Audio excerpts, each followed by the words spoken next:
چلتا رہے گا یہ سارا سیٹ اپ. تو خیر, تو اللہ تعالیٰ نے کیا مثال دی, ہمیں یس کر رہا تھا کہ ہم بھی کیا کرتے ہیں. کافر تو مکمل کنفیوز ہوتا ہے, مسلمان آدھا تیتر آدھا بٹیر. وہ کلمہ تو پڑھ لیتا ہے, جنت جہنم پہ یقین بھی کر لیتا ہے, لیکن آدھی شریعت کو فالو کرتا ہے. وہ اتوار کو بیان سننے آ جائے گا, جمعے کا بیان سن لے گا, لیکن بہت ساری چیزوں میں کیا کرے گا, یار نہیں یار یہ بیوی ناراض ہو جائے گی, یار یہ تو ابا, یہ تو دوست بولیں گے یار تم تو پروفیشنل مولوی لگ رہے ہو بالکل ہی, یار تم تو بالکل ہی یار یعنی عجیب سے ہو گئے ہو. اس طرح کی باتیں لوگ کرتے ہیں. تو ایسے لوگ یہ سمجھتے ہیں کہ ہم لوگوں کو خوش کر کے سکون کی زندگی گزاریں گے, حالانکہ وہ سکون کی زندگی نہیں گزار سکتے. کیوں؟ قرآن نے اس کو بڑا اچھی مثال سے سمجھایا ہے. فرمایا ضرب اللہ مثلا رجلا فیہ شرکاء متشاکسون ومثلا ورجلا سلما لرجل. فرمایا بتاؤ ایک آدمی ایسا ہے جس کے کئی آقا ہوں, کئی محبوب ہوں, اور وہ کئی محبوب بھی ایسے ہیں جن کے مزاجوں میں آپس میں بڑا اختلاف ہو. کئی محبوب ایسے ہیں جن کے مزاجوں میں آپس میں, مثال دیتا ہوں, کسی کی 4 بیویاں اور چاروں اپوزٹ دماغ کی ہیں, تو وہ ڈپریشن کا مریض بنے گا کہ نہیں بنے گا؟ چاروں کو خوش رکھنا اس کے لیے ممکن ہوگا ہی نہیں. چاروں کا مزاج بالکل الگ, چاروں پھڈے باز. وہ کہتی ہے میری دعوت قبول کرو, میرے ہاں ناشتہ کرو, کہہ رہی ناشتہ آپ نے میرے یہاں ہی کرنا ہے. تیسری کہہ رہی ناشتہ تو آپ کا باپ بھی میرے یہاں کرے گا. چوتھی کہہ رہی ہے ناشتہ روزانہ کس کے گھر ہوگا, میرے. ایک کے ابا ایس ایچ او ہیں, ایک کے ڈی ایس پی, ایک کے آرمی میں کرنل ہیں, اور ایک کے ابا علاقے کے ناظم ہیں بھائی, اور ہول سیل کے حساب سے سالے بھی ہیں. اب چاروں کا مطالبہ کیا ہے, ناشتہ کس کے یہاں ہوگا؟ آپ کہو گے بھائی ناشتہ تمہارے ہاں, لنچ تمہارے ہاں, ڈنر تمہارے ہاں. کوشش کرو گے نا؟ نہیں. متشاکسون, جھگڑالو, نہ ضدی. بول دیا ناشتہ آپ نے کہاں کرنا ہے, ادھر کرنا ہے. پھٹے گا کہ نہیں پھٹے گا؟ یہ ٹینشن سے بولے گا بھائی 4 پراٹھے تھوڑی کھا سکتا ہوں میں, چلو ادھر بھی ناشتہ کر لیا, ادھر بھی کر لیا, ادھر بھی, پھر لنچ میں یہی پھڈے بازی. تو چاروں کو خوش رکھ سکتا ہے؟ بولو بھائی, نہیں رکھ سکتا. ایک کہہ رہی ہے مجھے اپنے ساتھ سفر پہ لے کے جاؤ, دوسری کہہ رہی ہے اس دفعہ سفر پہ میں نے جانا ہے, تیسری کہہ رہی ہے اس دفعہ تو ان دونوں نے جانا, میں نہیں جانا ہے. وہ قرآن اندازی کرے گا نہیں, قرے کو ہم نہیں مانتے, چلو بیگم تمہیں اس دفعہ تمہیں لے جاتا ہوں, اگلے چکر میں تمہیں نہیں, اسی دفعہ میں نے بھی. متشاکسون کا مفہوم سمجھا رہا ہوں آپ. پھڈے باز, ہر ایک کی خواہش ہے کہ ابھی میری جو چاہت ہے اس کو پورا کرو. بھائی آپ پورے ہو جاؤ گے, اس میں نہیں ہو سکتا. 4 دوست ہیں, کوئی بھی 4 محبوب ہیں, یا 3 ہیں, یا 2 ہیں, یا کئی سارے ہیں. اللہ فرماتے ہیں یہ شخص کبھی بھی سکون کی زندگی, بولو بھائی. آپ کہیں گے پھر میں 4 کی ترغیب کیوں دیتا ہوں جب سکون اللہ خود کہہ رہے ہیں. بھائی وہ اس لیے کہ ایسا ہوتا نہیں ہے کہ چاروں, ایک کا ناشتہ کر لو, ایک کے لنچ کر لو, ایک کے ڈنر کر لو, اگلے دن پھر ناشتہ یہاں کر لو. تو باریاں شریعت نے اسی پھڈے سے بچنے کے لیے, پھر بھی نہیں ہے تو پھر جاؤ ڈاکٹر کو دکھاؤ. ایسا بھی ہوتا ہے بعض دفعہ. ہم کب کہتے ہیں کہ لڈو کھانے کی نیت سے کرو, ہم تو کہتے ہیں بھائی جہاد ہے, پٹو گے, ٹھیک ہے, یہ تو ہم پہلے کہتے ہیں. ثواب ملے گا مگر پٹنے کا الگ ملے گا اور شادی کا الگ سے ملے گا. تو ضرورت ہے معاشرے کی. تو اللہ تعالیٰ فرماتے ہیں کہ ایک آدمی ہے ایسے ہیں جس کے محبوب ہیں, جس کے کئی خدا ہیں. ایک خدا کو خوش کرتے ہو, دوسرا خدا ناراض ہو جاتا. دوسرا وہ ہے سلام الرجل, جس کا صرف ایک آقا ہے, اس کو پتا ہے صرف میں نے اس کو خوش کرنا ہے, اس کی چاہتوں کو پورا کرنا ہے. فرمایا بتاؤ هل یستویان مثلا, کیا سکون اور اطمینان میں دونوں برابر ہو سکتے ہیں؟ آج مسئلہ یہ ہے کہ ہم نے ایک اللہ کو محبوب حقیقی بنایا ہی نہیں ہے.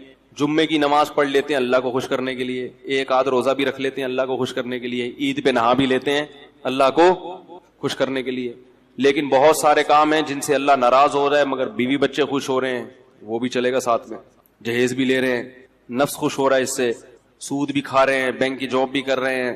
رمضان میں جس دن دیکھا کہ یار ذرا آج بڑا مشکل لگے گا, آفس میں دل نہیں لگے گا اگر میں نے کچھ کھایا پیا نہیں, تو روزہ گول. ایک صاحب کا میرے پاس فون آیا کہ حضرت میں وہ 11 بجے آفس آیا ہوں, میں نے سوچا تھا کہ اگر گرمی سخت ہوئی تو چھوڑ دوں گا, گرمی کم ہوئی تو رکھ لوں گا, تو 11 بجے میں نیت کر سکتا ہوں, آج موسم اچھا ہے. میں نے کہا یار تم عجیب آدمی ہو, رکھنا ہے بھائی یہ تو رکھنا ہی رکھنا ہے. تو کبھی کسی کو معبود کبھی کسی کو معبود, تو اس سے لوگ کیا ہوتا, اور یہ سب کیا ہیں, ایک دوسرے کے مخالف بھی ہیں. ساری مخلوق کو, سارے انسانوں کو آپ کبھی بھی خوش, سارے رشتہ داروں کو خوش نہیں کر سکتے. اماں کو خوش کرو تو بیوی ناراض, بیوی کو خوش کرو تو اماں ناراض, بہنوں کو خوش کرو تو بیگم ناراض. عجیب سا حساب چل رہا ہے. تو کہیں بھی نہیں ہو سکتا. اس لیے ایک قانون بنا دو بھائی, ہمارا رب کون ہے؟ اللہ ہے. سب سے پہلے وہ ہے, باقی سب اس کے بعد. ناراض ہوتے ہو تو ہوتے رہو, تم نے بھی مر کے مٹی ہو جانا ہے, ہم نے بھی مر کے مٹی. عزت کرو گے تو اچھی بات ہے, نہیں کرتے تم نے بھی مٹی. جنہوں نے عزت کی ہے فرعون کی ہے بھائی, فرعون بھی گیا اور وہ عزت کرنے والے بھی گئے. فرعون غرق نہ بھی ہوتا تو بھی اب تک تو ویسے ہی مر چکا ہوتا. تو وہ رنگ رلیوں پہ زمانے کی نہ جانا اے دل, یہ خزاں ہے جو بانداز بہار آئی ہے. جتنی مردی عزت ہو شہرت ہو, مٹی میں دفن کرنے کے بعد نا 2-4 دن کے بعد کوئی بھی یاد نہیں کرتا. ایسی دنیا کی حقیقت ہے. شہرت سے تو کبھی بھی متاثر نہیں ہونا چاہیے, اپنی بھی یا کسی اور کی بھی. بڑے بڑی لوگ آئے ہیں دنیا میں, بڑی بڑی شہرتیں حاصل ہوئی ہیں, غائب مرے تو 2-4 دن لوگ روئے ہائے ہوئے کیا, ختم کہانی. تو اس لیے سب سے زیادہ مزے کی زندگی میں وہ ہے جس نے ایک اللہ کو اپنا رب بنا لی. وہ کہہ دے کر لو, کوئی روک نہیں سکتا اس کام سے. وہ کہے نہیں کرو, کوئی کروا کے نہیں, کسی میں دم ہے تو کروا کے دکھائے. میں جب وزیر آباد گیا, پرانی بات ہے, یہ واقعات سنانے کا مقصد کوئی اپنی قصے کہانی نہیں, جو بات قرآن کی بتانا چاہ رہا ہوں وہ دل میں بیٹھ جائے. میں جب وزیر آباد گیا نا تو وہاں وہ لوگ بھی سنتے میرا بیان, تو وہ یہ پرانی بات ہے, تقریباً 13-14 سال پرانی. تو انہوں نے 1 مہینہ رمضان کا میں نے وہاں گزارا, وہ میرے درس ہوئے, انہوں نے بڑا میرے درس کو پسند کیا. تو انہوں نے مجھے کہا کہ آپ یہیں ٹھہریں, اب آپ یہاں امامت بھی کریں اور یہاں خطابت بھی, ہم آپ کو اتنی تنخواہ دیں گے, حج کرائیں گے, یہ کریں گے. بڑا بھاری بھرکم لالچ. میں نے کہا نہیں, میں تو کراچی واپس جاؤں گا. میں نے کہا نہیں, میں تو, بچے بھی تھے میرے ساتھ, بہت اکرام کیا انہوں نے, واقعی بڑا اکرام کیا. وزیر آباد میں ایک مسجد ہے دارا کبوترا کے نام سے, وہ لوگ سنتے ہیں کبھی کبھار بیان تو سن رہے ہوں گے. یعنی 1 مہینہ میں نے اپنے گھر سے کھانا, کہتے ہیں 1 مہینہ نہیں کھائے, کوشش کے باوجود کہ بھئی آج ہم زبردستی مقابلے بازی. صبح سحری میں کھڑے ہوتے تھے, یہ دودھ لے کے دہی لے کے, بھائی خود بنانے دو یار گھر میں, عادت خراب ہو جائے گی. نہیں, پھر وہ افطاری میں پھر کھانا, وہ بھائی مزے ہی موجہ. پنجاب والے ماشاءاللہ کھلانے پلانے میں, کراچی والے بھی کھلاتے ہیں کہ پنجاب والے کھاتے بھی ہیں نا, تو جو اب وہ اپنے حساب سے بھی کھلاتے ہیں. کراچی والا دھونے والے وہ خود بھی پیٹ بھر جائے گا اس کا, آپ کو بھی وہ سمجھے گا پیٹ بھر گیا, سامنے والے صحتیں نہیں ہیں یہاں پہ.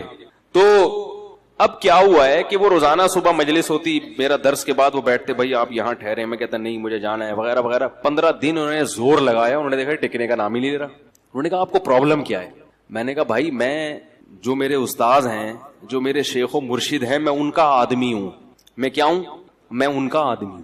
جب میں مدرسے میں آیا تھا تو میں نے اپنے آپ کو ان کے حوالے کر دیا تھا, کہ اب اپنی لگام ہم نے ان کے ہاتھ میں پکڑا دی, کیونکہ ان پر اعتماد تھا. ایسے ہی کسی کے ہاتھ میں نہیں لگام پکڑائی جاتی, پہلے ان کو پرکھا اچھی طرح, بھائی ان میں دنیا کی محبت نہیں ہے اور علم بھی ان کا کامل ہے. تو اب ہم بچے ہیں, ہم بجائے اس کے کہ اپنی زندگی کو خود متعین کریں, کسی بڑے کے حوالے کر دو. انہوں نے ہمیں پڑھایا, انہوں نے ہمیں لکھایا. یہ سارا علم جو ہم یہاں آ کے آپ کی خیال کے مطابق موتی بکھیر رہے ہیں, سب ان کی محنت ہے. اب ہمیں پیسوں کی آفر آ رہی ہے تو ہم ان کو ٹاٹا کر کے چلے جائیں, ایسا نہیں ہو. تو میں نے کہا کہ ان کو لیٹر لکھیں, وہ اگر مجھے کہیں گے نا کہ یہیں ٹھہرو تو آپ مجھے یہاں سے بھگا کے دکھاؤ پھر, ٹھیک ہے. اگر وہ مجھے کہتے ہیں کہ یہ مسجد سے جانا نہیں, تو میں نے کہا پھر آپ مجھے یہاں سے بھگا کے دکھاؤ.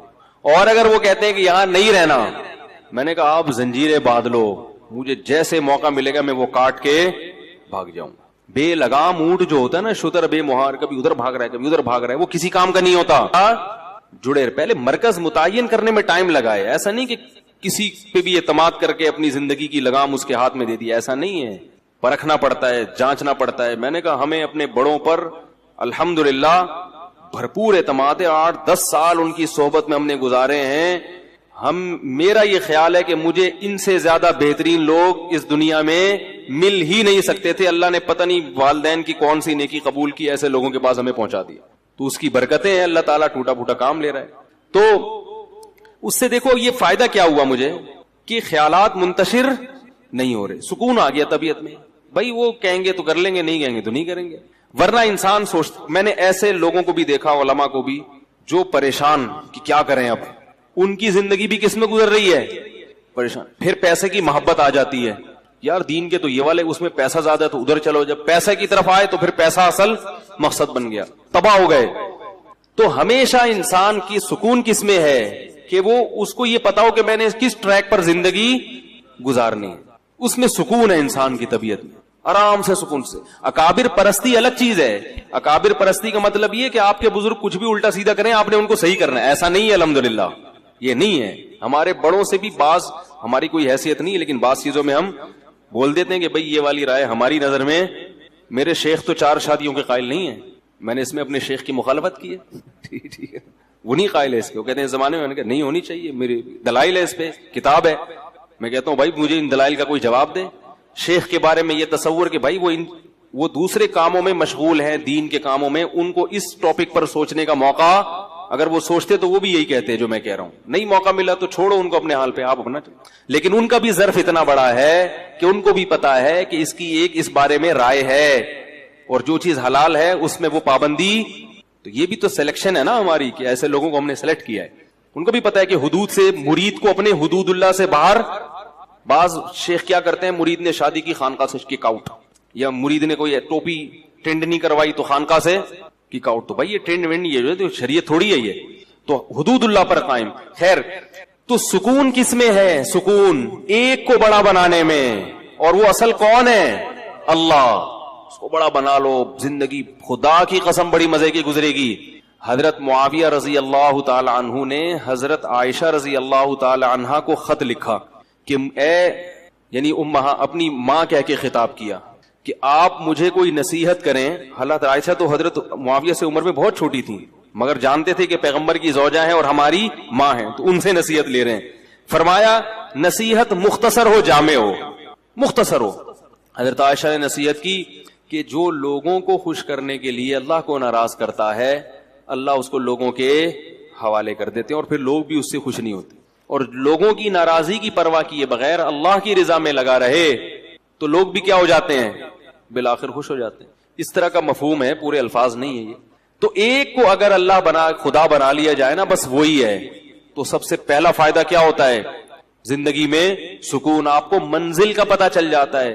تو اس لیے میں اتنی لمبی تقریر کر رہا ہوں کہ دیکھو بھائی, یہ جو فرائض و واجبات ہیں اس میں ہمارے پاس آپشن نہیں ہے. رمضان کے روزے صرف مسافر چھوڑ سکتا ہے اور بیمار, ان 2 کے علاوہ کوئی بھی روزہ نہیں چھوڑ سکتا. اور سفر میں بھی اگر تکلیف اور مشقت نہ ہو تو روزہ رکھنا افضل ہے, تاکہ رمضان کی فضیلت حاصل ہو. وہ جو حدیث میں آتا ہے لیس من البر الصیام فی السفر, سفر میں روزہ نیکی نہیں ہے, وہ اس سے وہ سفر مراد ہے جس میں تکلیف ہو, مشقت ہو. آج کل جہازوں کے سفر ہیں, ٹرینوں کے سفر ہیں, بسوں کے سفر ہیں, بہت آرام سے روزہ رکھ سکتے ہیں, نہیں چھوڑنا چاہیے, اس میں فضیلت سے محروم ہو جائیں گے رمضان کی. تو اس لیے پہلا تو یہ کام کرنا ہے کہ ہمت کرنی ہے, کسی نے بھی ایک بھی روزہ قضا, بولو بھائی. اس کے آخرت کے فائدے تو بہت ہیں جو آپ علماء سے سنتے رہتے ہیں, میں کچھ دنیا کے فائدے آپ کو بتا دیتا ہوں. آخرت کے فائدے تو بہت ہے نا, وہ تو آپ کو خود محسوس ہوگا جب روزہ رکھتے ہیں. رمضان کے آخری عشرے میں دل نرم ہو جاتا ہے. اللہ نے روزے دار کا جو بھوکا پیاسا رہتا ہے نا, اس کے لیے جنت میں الگ دروازے بنائے ہیں, اور ان کے نام کیسے رکھے ہیں؟ ریان, سیراب کرنے والا, کیونکہ اس نے اللہ کی خاطر پیاس برداشت کی. اللہ اس کو اپنی دست رحمت سے سیراب کریں گے الگ سے. اور یہ عبادت مسلمانوں کے علاوہ کسی اور کے پاس نہیں. کہیں آپ نے دنیا میں سنا کہ فلاں قوم کے ہندوؤں کے روزے آئے ہوئے, سارے ہندو بھوکے پیاسے؟ کہیں بھی نہیں. وہ رکھتے ہوں گے شاید, کوئی ان کے پنڈت رکھ لیتے ہو, نہ سکھوں میں نہیں. مسلمانوں کا جیسے ہی رمضان آتا ہے پوری دنیا میں ایک بہاریں چھا جاتی. یہ اس کی علامت ہے کہ اسلام زندہ اور جیتا جاگتا مذہب ہے, زندہ مذہب ہے, تھکا ہوا مرا ہوا بیمار مذہب نہیں ہے. پوری دنیا میں ہلچل مچ جاتی. جو روزے نہیں بھی رکھتے نا, وہ تھوڑے سے ٹریک پہ وہ بھی کم از کم افطاری میں تو بیٹھ ہی جاتے ہیں, وہ بھی. یہ اللہ کی بڑی رحمت ہے. ٹھیک ہے, یعنی اثر تو ان کی زندگی میں ہی پڑتا ہے نا, ان کی بھی کھانے پینے کی ٹائمنگ تھوڑی سی چینج ہو جاتی ہے. تو روزے کے اخروی فائدے کیا ہیں وہ تو ایک الگ بات ہے. روزے کی صحت کو کیا فائدے ہوتے ہیں, اگر وہی آپ لوگ کو پتا چل جائیں تو میں کہتا ہوں وہی چیز ایسی ہے جو انسان سے روزے رکھوا دے. بھوکا رہنا صحت کے لیے انتہائی مفید ہے. پہلی بات یاد رکھو, بھوکا رہنے سے صحت کو کوئی نقصان نہیں ہوتا, کوئی نقصان نہیں. وقتی نقصان کو نقصان نہیں کہتے ہیں. دیکھو جب آپ ایکسرسائز کرتے ہو, صبح صبح اٹھ کے جاگنگ کرتے ہو, وقتی نقصان تو اس میں بھی آپ کی انرجی یوٹیلائز ہو گئی, آپ تھک گئے, پسینہ نکلا, تھکاوٹ, سانس پھول گیا, تھوڑی دیر تک آپ سے ہلا بھی نہیں جائے گا. یہ نقصان نہیں ہے. کیوں؟ یہ وقتی نقصان ہے جو آپ کو آگے بڑے بڑے نقصانات سے بچا رہا ہے. ہوتا ہے کہ نہیں ہوتا؟ تبھی ڈاکٹر کہتے ہیں ایکسرسائز کرو, یہ کرو, وہ کرو, ہلو جلو. آپ کو یار میں نیچے پڑا ہوا ہوں تو میری انرجی کیا ہو رہی ہے؟ اسٹور ہو رہی ہے. ٹھیک ہے, کیا کرنا ہے اسٹور کر کے؟ بھائی انرجی کو یوٹیلائز کرو. تو ہماری انرجی یوٹیلائز ہونے کے بہت سارے طریقے ہیں, انرجی سرو ہونے کے بہت سارے, وہ سارے طریقے صحت کے لیے ضروری ہیں. مثلاً انرجی کو سرو کرنے کا دیکھو, اس کی میں مثال دیتا ہوں. دریا میں پرانا پانی نکلتا ہے تو نیا پانی, بول لو یار, آئے گا نا. اگر دریا میں پانی کھڑا رہے کہ پانی اسٹور ہے, دریا طاقتور ہو, نہیں ہوگا, سڑ جائے گا, کیڑے پڑ جائیں گے. پانی نکلے گا, پرانا پانی کنویں سے پرانا نکلے گا تو نیا پانی آئے گا. کنواں بھرا رہے گا. کنواں خالی جب ہوگا جب پرانا نکل رہا ہے اور نئے پانی کی جگہ نہیں ہے, یہ پیچھے نیا پانی ختم ہو گیا ہے. تو ہماری جو انرجی ہے نا, یہ دریا کے پانی کی طرح ہے, یہ سرو ہوتی رہے گی, یوٹیلائز ہوتی رہے گی, اور نئی خوراک جسم میں جاتی رہے گی.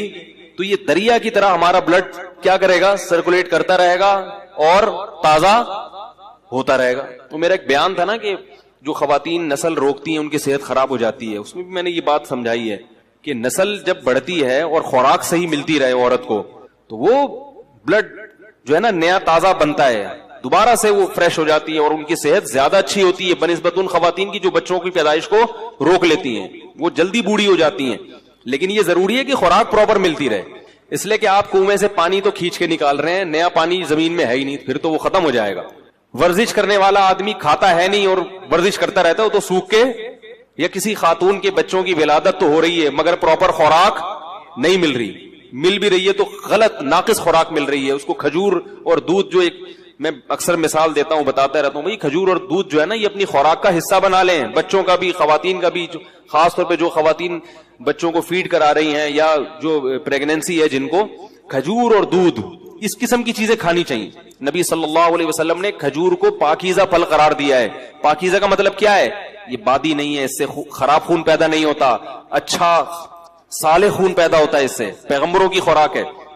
تو اب میں یہ عرض کر رہا تھا کہ ہماری انرجی جو سرو ہوتی ہے اس کے بہت سارے اللہ نے طریقے رکھے ہیں جو سارے ضروری ہیں. ایک طریقہ یہ کہ آپ ورزش کریں, اس سے انرجی. ایک طریقہ یہ جسم سے پسینہ نکلے. ایک طریقہ یہ ہے کہ آپ جو ہے عورت کے لیے جیسے بچے کو فیڈ کرائے, اس سے بھی انرجی سرو ہوتی ہے. اس کی نکاح کے بعد انسان کی انرجی زیادہ خرچ ہوتی ہے. تو یہ سارے طریقے. اس طرح حجامہ جو کرایا جاتا ہے, خون نکالا جاتا ہے, اس سے بھی آپ کی صحت. بھائی آپ ویسے کسی کو خون دیں, سب ڈاکٹر کہتے ہیں خون دینے سے صحت خراب نہیں ہوتی, بلکہ میں ایسے لوگوں کو جانتا ہوں ہر 6 مہینے میں خون دے رہے ہیں اور 10 سال سے ان کو کوئی بیماری نہیں ہوئی ہے. ہر 6 مہینے میں خون دے دیتے ہیں, کیونکہ پرانا خون نکلتا ہے, نیا بنتا ہے, تو بیماریوں کو ڈیرا جمانے کا موقع ملتا ہی نہیں ہے. اسی طرح یاد رکھیں کہ کچھ وقت کے لیے سپلائی کو روک لینا, خوراک کی سپلائی کو روک لینا, تاکہ میدا جو ہے نا, میدا اور ہماری باڈی, وہ جتنے ہمارے جسم میں فاسد مادے ہیں ان کو استعمال کر کے کام میں لے آئے, کچرا جل جائے, سمجھ آئی, تاکہ بیماری کے جتنے امکانات تھے وہ سارے امکانات کیا ہو جائیں, ختم ہو جائیں. تو یہ بھی ہماری صحت کے لیے اتنا ہی ضروری جتنا ایکسرسائز کرنا ضروری ہے. اف, کیسے سمجھائیں یار, ہے نا کئی ہفتوں. تو کیا ہوتا ہے, ہم جب کھا رہے ہیں, پراٹھے بھی کھا رہے ہیں اور پتہ نہیں کیا کیا کھا رہے ہیں, جائیدادیں بھی کھا رہے ہیں, بہن کی وراثت بھی کھا رہے ہیں, بیوی کا مہر بھی کھا لیا, رشوت بھی کھا لی, اور کیا کیا کھا لیا. اب وہ تمام چیزیں ہماری ایکسرسائز سے یوٹیلائز نہیں ہوتی. یہ غلط فہمی ہے. ایکسرسائز ہر چیز کا آخری حل نہیں ہے, پھر بھی وہ کہیں نہ کہیں کونے کھانچوں میں رہ جاتے ہیں. اب میں دیکھو میڈیکل سائنس کی زبان نہیں استعمال کروں گا کیونکہ میں ڈاکٹر نہیں ہوں. بعض لوگ کہتے ہیں ڈاکٹروں کی جگہ آ کے نا بڑے فنٹر گیری کر رہے ہیں, ان کو کیا پتا. تو میں تو اپنی زبان میں آپ کو سمجھاؤں گا نا, یا جو بالکل سادہ زبان میں, کیونکہ میں ڈاکٹر تھوڑی ہوں. لیکن یہ صحت کے بنیادی اصول ہیں اور یہ ڈاکٹر بھی کہتے ہیں. آپ سرچ کرو, آپ کو پتا چلے گا. جو گوروں کی بنائی ہوئی ویب سائٹس ہیں ان میں آپ جاؤ جو اوتھینٹک ہیں, وہ بھی اس بات کا اقرار کرتے ہیں کہ روزہ رکھنا انسان کی صحت کے لیے انتہائی ضروری. آپ کو پتا ہے گورے اس پر آ رہے ہیں کہ ہفتے میں 5 دن کھاؤ, 2 دن فاسٹنگ. یہ بالکل اسلام ہے. نبی صلی اللہ علیہ وسلم نے ہفتے میں 2 دن روزہ رکھنے کا حکم دیا, سنت ہے, پیر اور جمعرات کا روزہ. گورے بھی یہ تحقیق کر رہے ہیں کہ 5 دن کھاؤ, 2 دن بولو بھائی ناغا کرو. تو ہوتا کیا ہے کہ جب ہم بھوکے رہتے ہیں, وقتی طور پہ کمزوری ہوتی ہے, روزے میں ظاہر ہے کمزوری ہوتی ہے, ایسے فریش نہیں ہو. اثر کے بعد تو ایسے مرجے سے میں دیکھتا ہوں اثر کی نماز میں جو وہاں بیٹھا ہوا ہے تو ادھر بیٹھا ہوا ہے, کوئی کسی پہ اعتراض نہیں کر رہا, اور بعض دفعہ اس میں یہ بھی ہوتا ہے کہ چونکہ بھوک پیاس ہوتی ہے کمزوری، تو کمزوری میں انسان کو غصہ زیادہ آتا ہے، تھوڑا سا چھیڑ دو تو ایسا چھڑے گا پھر وہ کھڑی کھڑی سنائے گا. دیکھیں دودھ کی دکانوں پہ، پکوڑوں کی دکانوں پہ افطاری کے وقت میں بڑے پڈے ہو رہے ہوتے ہیں. تو ہوتا کیا ہے، وقتی نقصان ہوتا ہے کہ کمزوری ہوتی ہے جسم میں، لیکن ہماری باڈی وہ سارے غلیظ مادے آہستہ آہستہ کھانا شروع کر دیتی، نتھر جاتا ہے جسم. 1 مہینے تک یہ پروسیس جب ہوتا ہے، اس کا سب سے بڑا فائدہ کیا ہوتا ہے، آپ کینسر کی بیماری کو کئی کلومیٹر دور دھکیل دیتے ہیں. کینسر ہے کیا؟ یہ جو فاضل مادے ہیں نا جسم میں، جو ہماری سیلز کی جو نیچرل ٹوٹ پھوٹ نہیں ہوتی، پھر یہ کہیں سے ادھر سے پھوڑا بن کے نکلا. تو اس کو میں دیسی زبان میں کہوں گا، یہ جو پراٹھے ہیں نا جو ضرورت سے زیادہ کھا رہے ہو، یہ پھوڑے بن کے نکلنا شروع ہو جاتے ہیں. وہ جو ہمارے خلیے ہیں، جو سیلز ہیں، ان کی ٹوٹ پھوٹ غلط طرح سے ٹوٹ پھوٹ ہونے لگتی ہے. بچوں میں کینسر کے امکان کم کیوں ہوتا ہے؟ ان کی گروتھ ہو رہی ہے، وہ جو کھا رہے ہیں. جب آپ کی ایک عمر تک آپ پہنچ گئے، آپ کی گروتھ رک گئی، اب آپ جو اضافی کھاؤ گے وہ بیماری کی شکل میں ظاہر ہوگا. تو روزہ رکھنا یہ کینسر کو، بولو بھائی، دور کر دے. بلکہ بعض حکیموں کی مستند ذرائع سے ہمیں اطلاع ملی ہے کہ انہوں نے کینسر کا جو علاج کرایا ہے وہ مریض کو بھوکا رکھ کے کرایا. ایسے بھی کینسر کے مریض لا علاج مرض، جن کو بڑے بڑے ہسپتالوں نے کہہ دیا کہ یہ ٹھیک نہیں ہو سکتے، ان کو قبلہ حکیم نے کیا کیا، کھانا پینا چھوڑ دو اس کا. او ایسا بیچارہ سوکھ کے ہڈیوں کا ڈھانچہ، جب دیکھتے نا کہ مر رہا ہے تو 2 قطرے ٹپکا دیے گلوکوز کے، بس مرے نہیں. اس سے کیا فائدہ ہوا ہے کہ وہ جو کینسر کے جراثیم تھے نا، وہ بھی آہستہ آہستہ، بھائی ان کو بھی تو یہ پراٹھوں سے ہی وہ بھی تو یہی برگر پیزا جا رہا ہے نا، وہ بھی تو یہی کھاتے ہیں، ان کو بھی خوراک، بولو بھائی، نہیں ملی، وہ بھی کمزور ہو کے مر گئے. اور جب دیکھا ہے کہ قبلہ حکیم نے کہ یہ بالکل مر گئے ہیں، اب اس کو کھلانا شروع کر دی. یہ علاج ہوا کرتا تھا پہلے زمانے میں کینسر کا، لیکن یہ بڑا خطرناک ہے. اس میں حضرت جی بھی ٹہل سکتے ہیں جراثیم کے ساتھ. خود یہ جو اتنا بڑا جرثوم ہے یہ بھی چلا گیا دنیا سے، لیکن اس طرح کئی لوگوں کا علاج ہوا ہے. تو اس اسٹیج پہ پہنچنے سے پہلے اگر انسان اپنے آپ کو بھوکا رکھنے کا عادی بنا لے تو اچھا نہیں ہے؟ کیا خیال ہے؟ تو یہ بہت مفید ہے صحت کے لیے. اور گرمیوں کے روزے زیادہ مفید ہیں کیونکہ اس میں پسینہ نکلتا ہے، پیاس کی شدت بڑھتی ہے، اس میں وہ روزے کے مقاصد جلدی حاصل ہوتے ہیں بنسبت سردیوں کے. یہ آپ کو جسمانی فائدہ ہوتا ہے. ایک جسمانی فائدہ آپ کو کیا ہوتا ہے، ایک اور، آپ میں قوت برداشت بڑھتی ہے. جو کھانے پینے والا آدمی ہے نا، ہر وقت اس کو کچھ نہ کچھ چاہیے، ورنہ اس کا دل نہیں لگتا. جب آپ کئی گھنٹوں بھوکے رہتے ہیں تو آپ بھوکے رہ کے بھی کام کرنے کے عادی ہو جاتے ہیں. اس کا فائدہ کیا ہوگا کہ آپ اس عادت کو مینٹین رکھ سکتے ہیں پھر پورے سال، کہ یار میں رمضان میں اتنا تھوڑا کھا کے اتنا اچھا چلا ہوں، تو اب میں دوپہر کھانا تھوڑا کھا کے کیوں نہیں چل سکتا. تو پورے سال پھر آپ کم کھانے پہ گزارا کر سکتے ہیں. اور اگر کم کھانے پہ آ گئے تو بیماریاں ویسے ہی، سارے مسائل ہی زیادہ. کینسر کے بہت بڑے اسپیشلسٹ آئے تھے میرے پاس، الحمدللہ ہر قسم کا طبقہ ہوتا ہے، شاید بیان بھی سن رہے ہوں. وہ یو کے میں جو اسپیشلسٹ ڈاکٹر ہیں نا، ان کو پڑھاتے ہیں. وہ اس سے اندازہ لگائیں کہ وہ کتنے بڑے ڈاکٹر ہوں گے. تو وہ ملاقات کے لیے آئے، میں تو وہ آئے تھے مجھ سے کچھ پوچھنے کے لیے. ہم نے کہا جب اتنے بڑے ڈاکٹر ہیں تو بجائے ہم سے پوچھیں ہم ہی پوچھنا شروع کر دیں. میں نے سوچا ہوگا تو لینے کے دینے پڑ گئے. تو میں نے ان سے ویسے ہی کچھ نالج حاصل کی. میں نے کہا یہ کینسر کی بیماری کی بنیادی وجوہات کیا ہوتی ہیں، کچھ نالج میرے پاس تھی جو میں شیئر کرنا چاہ رہا تھا ان سے. تو انہوں نے بھی وہی بات کی جو عام طور پہ سب کہتے ہیں کہ سب سے بڑی وجہ کینسر کی موٹاپا ہے. موٹاپے کا مطلب کیا؟ آپ اپنی ضرورت سے زیادہ کھا رہے ہو. اس زمانے میں ہر آدمی اپنی ضرورت سے زیادہ کھاتا ہے. ہماری ضرورت رمضان میں پتہ چل جاتا ہے ہمیں کتنی. کئی بار میں نے خود نوٹ کیا کہ بسا اوقات سحری کا ٹائم کم ہوتا ہے، 2-4 کھجورے کھا کے پانی پیتا ہے انسان اور پورا دن چلتا ہے بڑے آرام سے. اور پھر جب افطاری میں بیٹھتے ہیں 2 پکوڑے پیٹ میں جاتے ہیں. میں نے ان ڈاکٹر سے پہلے کہتے پکوڑے پہ پابندی نہیں لگائیں. پہلے میں پکوڑے کے خلاف میں کوئی تقریر، ہاں اتنا بھی نہیں ہے نا صحت بنانے کے چکر میں آدمی بالکل دلیے پہ آ جائے، کھچڑی پہ آ جائے، یہ بھی غلط ہے یار. کیا کرنا ہے اسی صحت کا بھائی.